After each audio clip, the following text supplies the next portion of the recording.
మొదటి రెండవ తెస్సలోనికైలకు రాసిన పత్రిక, పరిశుద్ధ గ్రంథంలో నుంచి రెండవ తెస్సలోనికైలకు రాసిన పత్రిక 3వ అధ్యాయం 3వ వచనం చదవండి బిగ్గరగా. అయితే ప్రభువు నమ్మదగిన వాడు, ఆయన మిమ్మును స్థిరపరిచి దుష్టత్వము నుండి కాపాడును. ఎవరు దుష్టత్వం నుంచి కాపాడేది ఎవరంటే ప్రభువు. ఆయన నమ్మదగిన వాడు. నమ్మదగిన అంటే కాపాడటంలో నమ్మదగిన వాడు. ఆయన రకరకాల విషయాల్లో నమ్మదగిన వాడుగా ఉంటున్నాడు. ఈరోజు మనం ధ్యానం చేసే అంశం ఏంటంటే, ఆయన మనల్ని ఇంతవరకు కాచి కాపాడి భద్రపరిచి రెక్కల కింద ఉంచి, కోడి తన పిల్లలను రెక్కల కింద ఏ విధంగా భద్రపరుస్తుందో ఆ విధంగా భద్రపరిచి, సార్వత్రిక సంఘ వాగ్దానంలో మధ్య భాగంలో చెప్పండి ఏముంది అక్కడ? మన ముందర నడిచి మనకు తోడై ఉండి ఆయన కాపాడుతూ ఉంటున్నాడు. అందుకనే ఈరోజు ఏ విధముగా ఆయన కాపాడటంలో నమ్మదగిన వాడిగా ఉంటున్నాడు. క్లుప్తంగా కొన్ని వచనాలు మనం ధ్యానం చేసుకొని ఆరాధించుకుందాం. రండి, పరిశుద్ధ గ్రంథంలో ఆయన ఎలా కాపాడుతున్నాడు, కొన్ని ప్రశ్నలు కొన్ని ఆన్సర్లు చూద్దాం మనం ఈ ఆరాధన వర్తమానంలో. ఒకటో ప్రశ్న ఏంటంటే, ఎలా కాపాడుతున్నాడు ఆయన? చెప్పండి, ఎట్లా కాపాడుతున్నాడు? ఎట్లా కాపాడుతున్నాడు? కీర్తన 17వ అధ్యాయం 8వ వచనం. కీర్తన 17:8. నీ కృపాతిశయములను చూపుము, ఒకడు తన కనుపాపను కాపాడునట్లు నన్ను కాపాడుము. ఒకడు తన కనుపాపను కాపాడునట్లు. కనుపాపను కాపాడటం అంటే ఏంటి చెప్పండి? మనకి ఏదన్నా ప్రమాదం జరుగుతుంది అనుకోండి, మన శరీరానికి లేకపోతే ఏదన్నా అవయవాలకు ప్రమాదం జరుగుతుంది అనుకోండి, వెంటనే రెస్పాండ్ అయ్యే అవయవం ఏంటంటే కనుపాప. ఆ కనుగుడ్డుకి ఏ మాత్రం కూడా దెబ్బ తగలలేదు, ఏ మాత్రం కూడా చిన్న చిన్న దెబ్బ కూడా తగలలేదు. వెంటనే ఆ రెప్ప కనుగుడ్డుని కాపాడుతూ ఉంటుంది. అలాగే మన దేవుడైన యేసుక్రీస్తు కూడా ఎట్లా కాపాడుతున్నాడంటే కనుపాప వలె కాచి కాపాడుతున్నాడు. ప్రభా, సంవత్సరాది నుంచి సంవత్సరాంతము దాకా ప్రభా నువ్వు నమ్మదగిన వాడిగా ఉన్నావయ్యా. ప్రభా నువ్వు స్థిరముగా ఉన్నావయ్యా. స్థిరపరిచి మమ్మల్ని బలపరిచావయ్యా. కనుపాపగా కాపాడుతున్నావయ్యా. ఈరోజు దేవుణ్ణి ఆరాధించాలి. ప్రభా నువ్వు నమ్మదగిన వాడిగా ఉండి, ప్రభా నాకు ముందరగా నడిచి నాకు తోడుగా ఉండి కనుపాప వలె కాచి కాపాడుతున్నావు. మొదటి విషయం. మొదటి ప్రశ్న, ఎలా కాపాడుతున్నాడంటే చెప్పండి, ఎలా కాపాడుతున్నాడంటే కనుపాప వలె. రెండో ప్రశ్న, ఎక్కడ కాపాడుతున్నాడు? రెండో ప్రశ్న ఏంటంటే చెప్పండి, ఎక్కడ కాపాడుతున్నాడు? ఎక్కడ చెప్పండి? మందిరంలోనా? ఇంటి దగ్గర? ఆదికాండం 28. ఆదికాండం 28వ అధ్యాయం 15వ వచనం. ఆదికాండం 28:15. ఇదిగో నేను నీకు తోడై ఉండి నీవు వెళ్ళు ప్రతి స్థలమందు నిన్ను కాపాడుచు ఈ దేశములకు నిన్ను మరలా రప్పించేదను. ఇదిగో నేను నీకు తోడై ఉండి నీవు వెళ్ళు ప్రతి స్థలములో. చెప్పండి, ఎక్కడ కాపాడుతున్నాడు? చెప్పాలి, అందరూ చెప్పాలి. ఎక్కడ కాపాడుతున్నాడు? ప్రతి స్థలంలో. ఎక్కడికి పోతే అక్కడ. ఒకవేళ దేవుని మందిరాన్ని విడిచి దూరంగా దేవునికి ఇష్టం లేని ప్రదేశానికి పోయినా కూడా చెప్పండి ఏం చేస్తున్నాడు? కాపాడుతున్నాడు. దేవునికి ఇష్టం లేని ప్రాంతానికి వెళ్ళినా కూడా ఆయన నిన్ను కాచి కాపాడి భద్రపరుస్తున్నాడు. కానీ పాపంలే కాచి కాపాడుతున్నాడు. రెండవదిగా ప్రతి స్థలమందు. ఎవరికి ఇచ్చింది ఈ వాగ్దానం? చెప్పండి, ఈ వాగ్దానం ఎవరికి ఇచ్చింది దేవుడు? ఎవరికి ఇచ్చింది వాగ్దానం? మరలా నిన్ను రప్పిస్తా. వచనాలు చదవండి. ఒకళ్ళు అబ్రహాం అంటే ఇక అందరూ అబ్రహామే, ఒకళ్ళు లేదంటే అంటే ఇక అందరూ అదే. ఎవరికి? యాకోబుకి దేవుడు ఇచ్చాడు వాగ్దానం. యాకోబుతో ఉంటున్నాడు. ఏమంటున్నాడు? ప్రతి స్థలమందు నిన్ను కాపాడుచు ఈ దేశంలోకి నిన్ను మరలా రప్పించదా. ఈరోజు నిన్ను నన్ను కూడా ప్రతి స్థలంలో కాపాడి ఆ దేశానికి, ఏ దేశానికి? పాలు తేనెలు ప్రవహించే కానాను దేశం, పరమ కానాను దాకా మరలా రప్పిస్తా ఉంటున్నాడు దేవుడు. నిన్ను ఆ పరలోక రాజ్యానికి చేరుస్తా ఉంటున్నాడు. అందుకనే దేవుని స్తుతించాలి. ఎవరిని రప్పిస్తాడు చెప్పండి? ప్రతి స్థలం ముందు ఎవరికి భద్రత? ఎవరైతే దేవునిలో భయభక్తులు కలిగి ఉంటారో, దేవుడంటే భయం, దేవుడంటే భక్తి. అందుకనే కీర్తనలో 34:7 యెహోవా యందు చదవనమాట, యెహోవా యందు భయభక్తులు గల వారి చుట్టూ ఆయన దూత కావలి ఉండి, యెహోవా యందు భయభక్తులు గల వారి చుట్టూ ప్రతి స్థలంలో కాపాడుతాడు, కానీ పాపలాగా కాపాడుతాడు. ఒకటోది ప్రశ్న ఏంటంటే చెప్పండి, ఎలా కాపాడుతాడంటే కానీ పాపలాగా. రెండోది ప్రశ్న ఏంటంటే, ప్రశ్న అంటే జవాబు ఏంటి చెప్పాలి. ఎక్కడ కాపాడుతాడు? జవాబు ఏంటంటే ప్రతి స్థలములో కూడా కాపాడుతాడు. ప్రతి స్థలములో కూడా ఎవరిని కాపాడుతాడంటే యెహోవా యందు భయభక్తులు కలిగిన వారిని. ఎప్పుడు కాపాడుతాడు? ఎప్పుడు? చదవండి. యెషయా గ్రంథం 27వ అధ్యాయం, యెషయా గ్రంథం 27, యెషయా గ్రంథం 27:3 చదవండి. యెషయా గ్రంథం 27:3 యెహోవాను నేను దానిని కాపు చేయుచున్నాను, ప్రతి నిమిషమును నేను దానికి నీరు కట్టుచున్నాను, ఎవడును దాని మీదకి రాకుండానట్లు దివారాత్రము దాన్ని కాపాడుచున్నాను. ఎప్పుడు కాపాడుతున్నాడంటే చెప్పండి, దివారాత్రము.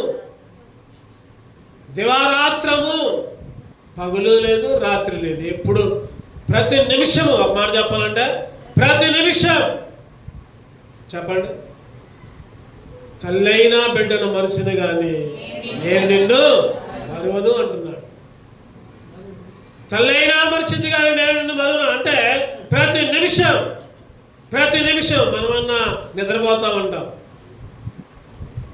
ఆ చంటి బిడ్డల తల్లి, గర్భాన పుట్టిన ఆ చిన్న బిడ్డ యొక్క తల్లి కూడా కొద్దిసేపు నిద్రపోదు. కానీ దేవుడైతే ఇశ్రాయేలును కాపాడువాడు, కునుకడు నిద్రపోడు, కునుకడు. ప్రతి క్షణం, ప్రతి క్షణం కాపాడే దేవుడు. ఈరోజు దేవుణ్ణి ఆరాధించాలయ్యా. నమ్మదగిన వాడు అయ్యా. ఎట్లా నమ్మదగిన వాడు అంటే ఆయన మన ముందర నడిచి, ఆయన మనకు తోడయ్యండి, మన జీవితంలో ఎన్నో విషయాల్లో కాపాడుతూ వచ్చాడు. ఒకటోది ఎలా కాపాడుతున్నాడంటే కను పాపలాగా కాపాడుతున్నాడు. రెండవది ఎక్కడ కాపాడుతున్నాడంటే ప్రతి స్థలంలో కాపాడుతున్నాడు. ఎవరిని కాపాడుతున్నాడంటే యెహోవా యందు భయభక్తులు గల వారిని కాపాడుతున్నాడు. నాలుగవది ఎప్పుడు కాపాడుతున్నాడంటే దివారాత్రాలు, ప్రతి నిమిషం, ప్రతి నిమిషం కాపాడుతూ ఉన్నాడు. నాలుగో ప్రశ్న, దేన్ని కాపాడుతూ ఉన్నాడు? దేన్ని చెప్పండి, దేన్ని కాపాడుతున్నాడు? యోబు గ్రంథం 10వ అధ్యాయం, యోబు గ్రంథం 10వ అధ్యాయం 12 యోబు గ్రంథం 10:12 జీవమును అనుగ్రహించి నా యెడల కృప చూపితివి, నీ సంరక్షణ చేత నా ఆత్మను. దేన్ని కాపాడుతున్నాడు చెప్పండి? ఇప్పుడు ఆత్మని కాపాడుతున్నాడు. ఆత్మని దేన్ని కాపాడుతున్నాడు అంటే ఆత్మని. ఇంకా దేన్ని కాపాడుతున్నాడు? కీర్తనలు 25:20 కీర్తనలు 25, కీర్తనలు 25:20 నేను నీ శరణు వచ్చి ఉన్నాను, నన్ను సిగ్గుపడనీయకము, నా ప్రాణమును కాపాడుము, నన్ను రక్షించుము. దావీదు గారు అడుగుతున్నాడు, నా ప్రాణాన్ని కాపాడు. ఈరోజు ఒకటోదేమో దేన్ని కాపాడుతున్నాడంటే ఆత్మని కాపాడుతున్నాడు, రెండోదేమో ప్రాణాన్ని కాపాడుతున్నాడు, ఇంకో దాన్ని కూడా కాపాడుతున్నాడు. ఏంటిదంటే అది మన శరీరాన్ని. 121 కీర్తన 121 వచ్చింది. నీ పాదాన్ని తొట్టిల్లా నెయ్యాడు. 121 ఆయన నీ పాదమును తొట్టిల్లా నెయ్యుడు, నిన్ను కాపాడువాడు కొనుక్కడు. నిన్ను కాపాడువాడు కొనుక్కడు. నిన్ను కాపాడేవాడంట నీ పాదాన్ని. పాదము అంటే శరీరం, అంటే మూడింటిని కాపాడుతున్నాడు. ఒకటోదేమో ఆత్మ, రెండోదేమో ప్రాణం, మూడోదేమో దేన్ని కాపాడుతున్నాడు? ఆత్మ, ప్రాణ, దేహం. ఆత్మ, ప్రాణ. ఈరోజు మన దేవుడు నమ్మదగిన వాడు, మన దేవుడు మన ముందర నడిచేవాడు, మన దేవుడు మనకు తోడై ఉండేవాడు. ఆయన చెప్పండి ఎట్లా కాపాడుతున్నాడంటే, ముందుగా ఎలా కాపాడుతున్నాడు? కను పాపవలే.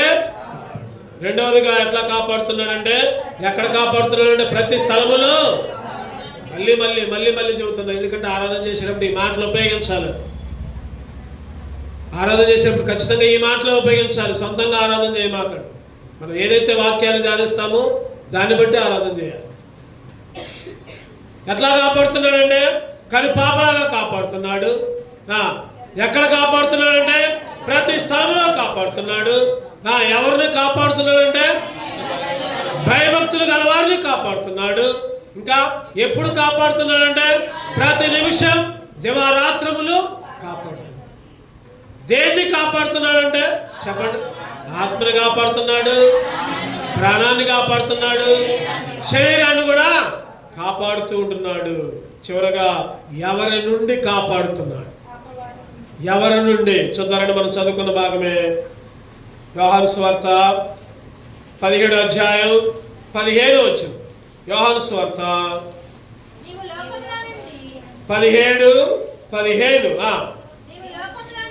నీవు లోకములో నుండి వారిని తీసుకొని పొమ్మని నేను ప్రార్థించుట లేదు, కానీ దుష్టుని నుండి వారిని కాపాడుమని. దుష్టుని నుండి ఒకటే అని అనుకుంది, దాని కింద రాయబడింది. ఏమని రాయబడింది చెప్పండి? కీడు నుండి. ఎక్కడి నుంచి అంటే కీడు నుండి, దుష్టుని నుండి, కీడు నుండి. ఉదయకాల సమయంలో దేవుడు మనల్ని సంవత్సరం అంతా కూడా కీడు నుండి కాపాడాడు. ఎన్నో కీడులు చెప్పండి, మనకు తెలిసి కొన్ని వచ్చినాయి, చెప్పండి తెలియక కొన్ని కీడులు వచ్చాయి. ఆయన ప్రతి విధమైన కీడు నుంచి కాపాడిన దేవుడు, ప్రతి విధమైన దుష్టుల నుంచి కాపాడిన దేవుడు. అందుకని ఆయన అంటున్నాడు, లోకములోంచి వారిని తీసుకోమని నేను ప్రార్థించడం లేదు, కానీ దుష్టుల నుండి వారిని కాపాడమని ప్రార్థించుతున్నాడు. దేవుడు ప్రార్థిస్తూ ఉంటున్నాడు, దుష్టుల నుండి కాపాడమని. ఒకనొక పరిస్థితుల్లో ఒక యవనస్తుడికి తొందరగా ఉద్యోగం వచ్చింది. తల్లి తండ్రి ప్రార్థనా పరులు. వాక్యం చెప్పేటప్పుడు రావద్దు, వచ్చిన వాళ్ళు వచ్చినట్టు కూర్చోవాలి, డిస్టర్బెన్స్ చేయొద్దు. ముందు వచ్చిన వాళ్ళు వెనక్కిపోతే తర్వాత వచ్చిన వాళ్ళు అటు కూర్చుంటారు. అందుకనే చాలాసేపు పాటలు పాడారు. ఒకనొక పరిస్థితిలో ఇద్దరు తల్లిదండ్రులు ఉన్నారు, చక్కని కుమారుడు ఉన్నాడు. యవన కాలంలోనే ఉద్యోగం వచ్చింది. దేవుని భయభక్తులు కలిగి ఆ యవనస్తుడికి అనుకోకుండా దూర ప్రాంతంలోకి ట్రాన్స్ఫర్ అయింది. ఒక అడవి ఏజెన్సీ ప్రాంతంలోకి ట్రాన్స్ఫర్ అయింది. అక్కడ ఉద్యోగం చేస్తూ ఉంటున్నాడు, ప్రార్థన చేసుకుంటున్నాడు, ఉద్యోగం చేస్తున్నాడు. అక్కడున్న తెగ ఏజెన్సీ ప్రాంతం అంతా కూడా పగబట్టారు ఆయన మీద. అరే, ఇంత మంచి ఉద్యోగం చేస్తున్నాడు, ఇంత మంచిగా జీవిస్తున్నాడు, ఎప్పుడు ప్రార్థన చేసుకున్నాడు, మన తెగ ఆచారాన్ని ఫాలో కావట్లేదు, వెంబడించట్లేదు, ఎట్లయినా సరే చంపాలి అని అనుకున్నారు, నిశ్చయించుకున్నారు. ఒకనొక సమయంలో అందరూ మీటింగ్ పెట్టుకున్నారు. ఆ తెగ నాయకులు మొత్తం, ఆ జాతి మొత్తం మీటింగ్ పెట్టుకొని పలానా రోజు రాత్రి చంపేద్దాం. అందరూ ఒక నిర్ణయం తీసుకొని కర్రలు పట్టుకొని కత్తులు పట్టుకొని ఎట్లయినా సరే చంపాలని ఆ ఇంటి చుట్టూ మోహరించారు. ఆ కుర్రవాడు, ఆ యవనస్తుడు చక్కగా లోపల ప్రార్థన చేసుకుంటూ ఉంటున్నాడు, కొన్ని పనులు చేసుకుంటున్నాడు, ఆయన డ్యూటీకి సంబంధించిన వరకు రాసుకుంటూ ఉంటున్నాడు. వీళ్ళందరూ మూగారు, చంపుదామని అనుకున్నారు. ఒక్కసారి లోపలికి రాబోయే లోపలనే మెట్ల దగ్గరే ఎవరైతే చంపుదామని వచ్చారో వాళ్ళందరూ కూడా ఒక్కసారి కింద పడ్డారు. ఏమీ తరగకుండా ఆశ్చర్యంగా కింద పడ్డారు. తెల్లారి లేచి చూసేసరికి, ఆ యవనస్తులు చూసేసరికి వాళ్ళందరూ అట్లా పడిపోయి ఉండడం జరిగింది.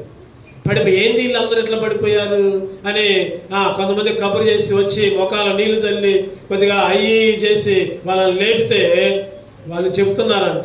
ఏమని చెబుతున్నారంట, అయ్యా రాత్రి నిన్ను ఎట్లయినా చంపుదామని ఒక 2-3 నెలల నుంచి మేము ప్లాన్ వేసుకున్నాం.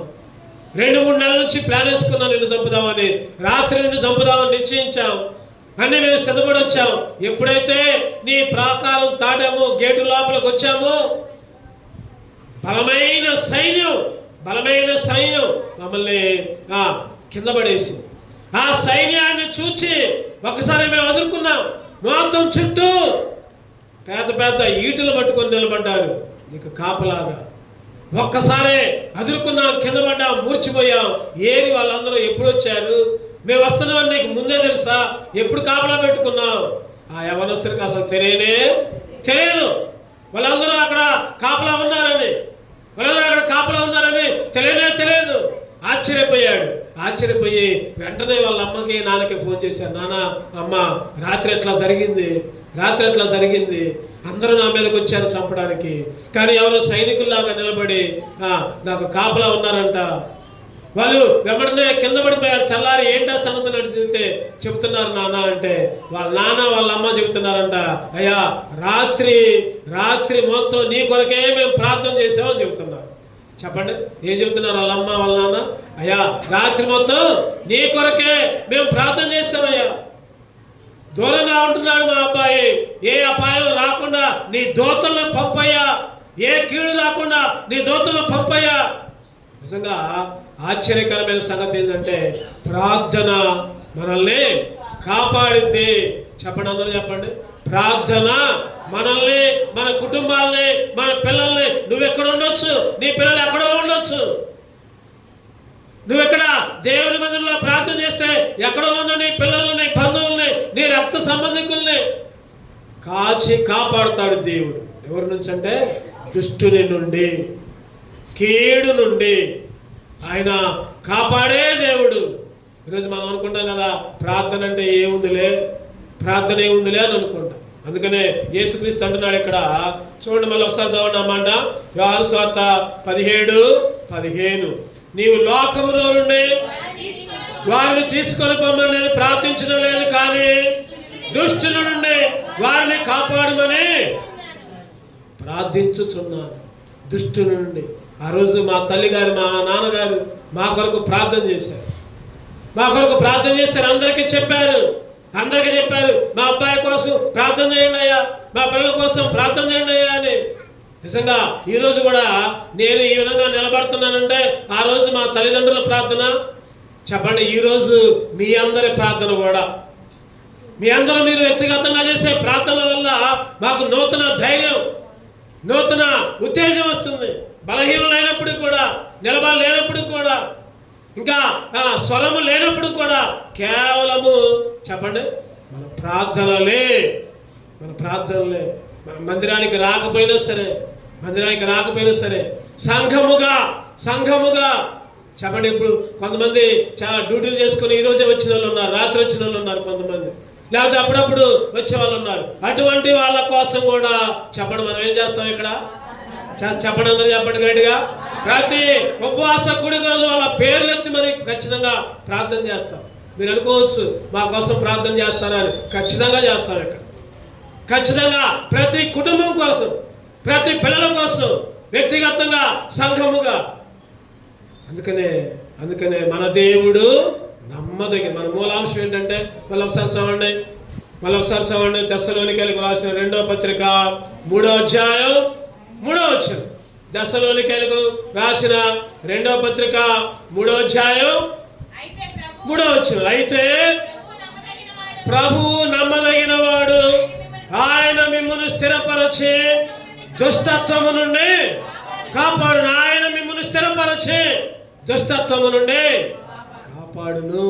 దుష్టుని నుండి, కీడు నుండి, ఇబ్బందుల నుండి, ఇరుకు నుండి ఆయన కంటికి రెప్పలా. ఒకటోది చెప్పండి, ఎలా కాపాడుతున్నాడంటే కను పాపలాగా కాపాడుతున్నాడు. రెండోది ఎక్కడ కాపాడుతున్నాడంటే ప్రతి స్థలమందు కాపాడుతున్నాడు. ప్రతి స్థలమందు కాచి కాపాడుతున్నాడు. మూడవదిగా ఎవరిని కాపాడుతున్నాడంటే యెహోవా యందు భయభక్తులు గలవారిని కాపాడుతున్నాడు. ఎవరిని కాపాడుతున్నాడు? భయభక్తులు. అయ్యా నీ యందు భయభక్తులు ఉంచేటట్టు మమ్మల్ని చేస్తావయ్యా. మమ్మల్ని కాచి కాపాడుతున్నాడు. ఎప్పుడు కాపాడుతున్నాడు చెప్పండి? ఎప్పుడు? దివారాత్రము ప్రతి నిమిషము ఆయన కాచి కాపాడేవాడు. ఆయన కాచి దేని నుంచి కాపాడుతున్నాడు? దేన్ని కాపాడుతున్నాడు? దేనిని కాపాడుతున్నాడు?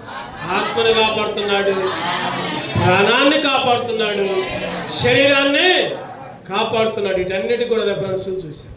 దేని నుంచి కాపాడుతున్నాడు? చివరగా చెప్పండి, ఎవరి నుండి కాపాడుతున్నాడంటే దుష్టుని నుండి, దుష్టుని లోకం నుండి, అపవాదు నుండి, అపవాది క్రియల నుండి, లోక ఆశల నుండి కూడా నన్ను కాపాడు. అందుకని ఇశ్రాయేలు కాపాడువాడు కునుకుడు. అందుకని మనం చదువుకున్న మధ్యలో సార్వత్రిక సంఘ భాగం ఏంటంటే నీ ముందర నడుచువాడు నీ దేవుడైనా, ఆయన నీకు తోడుగా ఉండి కాచి కాపాడుతున్నాడు. అందుకే మనం ఆరాధించాలి. అటువంటి ఆరాధన చేసే బిడ్డలుగా దేవుడు మనందరినీ సిద్ధపరచును గాక. ఆమె రండి, మనం అందరం నిలబడదాం, ముందుకు జరుగుదాం. ఉన్న ప్లేస్లో కొద్దిగా ముందు జరగండి. యవనస్తులు, చిన్నపిల్లలు ముందుకు రావాలి. చిన్నపిల్లల మధ్యలో ఉండదు, ముందుకు రావాలి. ఫ్రీగా కూర్చుందాం, పాడుకుంటూ దేవుణ్ణి స్తుతించుకుందాం, దేవుణ్ణి ఆరాధించుకుందాం. రండి, చంద్రశేఖర్ సాగర్.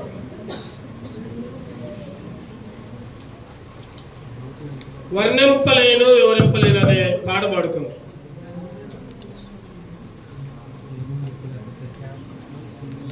కొత్త సీన గీతాల నుంచి నూతనంగా చేర్చబడిన పాటల్లో 10వ పాట ఉంటుంది. లేకపోతే మన దగ్గర ఇచ్చిన రెడ్ షీట్లో నుంచి 2వ పాట కూడా ఉంటుంది.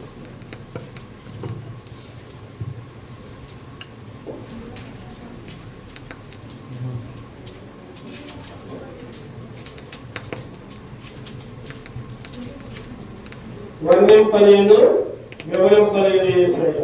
ఆ పాట పాడుకుంటూ దేవుడు మనకి ఎన్నో విషయాల్లో ఆయన ప్రేమను ఆరాధించుకుంటూ అందరూ కూడా పాడబడుతుంది. వర్ణింపలేను వివరింపలేను యేసయ్య నీవు నాకు చేసిన